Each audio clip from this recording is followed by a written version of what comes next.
Pemirsa, angka stunting di Kabupaten Padang Pariaman masih tinggi. BKKBN Perwakilan Sumbar bersama anggota DPR RI mengadakan sosialisasi advokasi dan KIE ke kader PKK dan masyarakat di Kecamatan Batang Anai.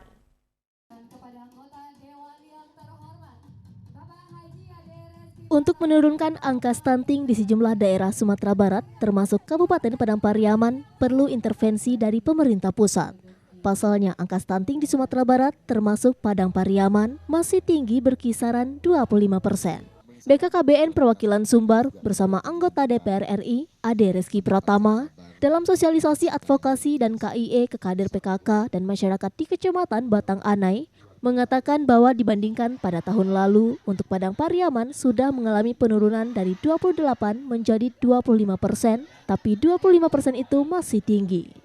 Karena berdasarkan keterangan WHO, angka yang masih bisa ditolerir di angka 20%, sementara target pemerintah pusat sampai akhir 2024 nanti stunting nasional 14%. Untuk mencapai target tersebut, anggota DPR RI dari Komisi 9 itu perlu kerja keras semua pihak, baik pemerintah maupun masyarakat.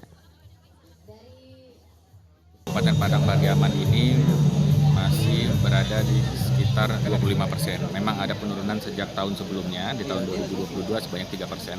Namun ini masih menjadi PR yang harus kita bersama saling bersinergi dan bergotong royong agar kiranya stunting ini dapat diturunkan di akhir tahun 2023 sesuai dengan Perpres nomor 72 tahun 2021, yaitu di angka 14%. Nah, bagaimana kita untuk menurunkan itu? Banyak sekali intervensi dan harus fokus ya bagaimana sinergitas seluruh elemen masyarakat untuk terus dapat memperbaiki kualitas hidup, memenuhi pangan-pangan untuk anak-anak, dan juga memperbaiki rumah-rumah tidak layak huni, menyediakan air bersih dan lain-lain.